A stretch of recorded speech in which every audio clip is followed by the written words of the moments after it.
পঞ্চম দিনের মতো ফুলবাড়িয়া এলাকার নগর প্লাজা এবং সিটি প্লাজায় অভিযান নামে দক্ষিণ সিটি গুড়িয়ে দেওয়া হয় নকশা বহির্ভূত দুটি 5 তলার বর্ধিতাংশ।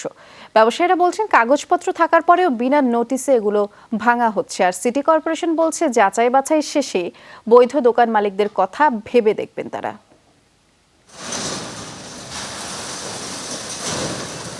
পাঁচতলা ভবন দেখে বোঝার উপায় নেই এটা নকশার বাইরে অবৈধভাবে গড়ে তোলা বর্ধিতাংশ।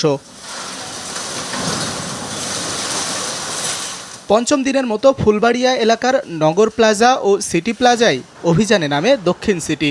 বহুতল ভবন ভাঙার জন্য যোগ করা হয় বিআইডব্লিউটি এর বিশাল এক্সেলেটর মেশিন। গুড়িয়ে দেয়া হয় নকশা বহির্ভূত দুটি 5 তলা বর্ধিতাংশ। ব্যবসায়ীরা বলছেন কাগজপত্র থাকার পরও বিনা নোটিশে ভাঙা হচ্ছে দোকান। এ অবস্থায় পুনর্বাসনের দাবি জানান তারা। 12 ঘন্টা আগে বলছে, 12 ঘন্টা পরে ভাঙা শুরু হয়ে গেছে। আমরা কিভাবে কি করবো? আমাদের সব টাকা পয়সা যা আছে সব ব্যবসার ভিতরে ঢোকানো, বাইর করার সময় দেয়নি। অনেক ক্ষতির ভিতরে আছি, অনেক কষ্টের ভিতরে আছি। আমাদের বুক ফাইটা কান্না আসে, কিন্তু কাঁদতে পারি না, আমাদের কান্নার জায়গা নাই। সিটি কর্পোরেশন বলছে নকশার বাইরে থাকা অংশ উদ্ধার করে তা পার্কিং, ফায়ার ডিস্টিংগুইশার, জরুরি বহির্গমন সহ অন্যান্য কাজ করা হবে। প্রাথমিক সিদ্ধান্ত যেটা উচ্ছেদ করতে হবে, প্রাথমিক সিদ্ধান্ত আমরা বাস্তবায়ন করার পর ওনাদের কাগজপত্রের বৈধতা যাচাই বাছাই করে যদি মেয়র মহোদয় সিদ্ধান্ত নেন কোনো পুনর্বাসনের, ওটা পরবর্তী প্রকল্প বা পরবর্তী চিন্তাভাবনা।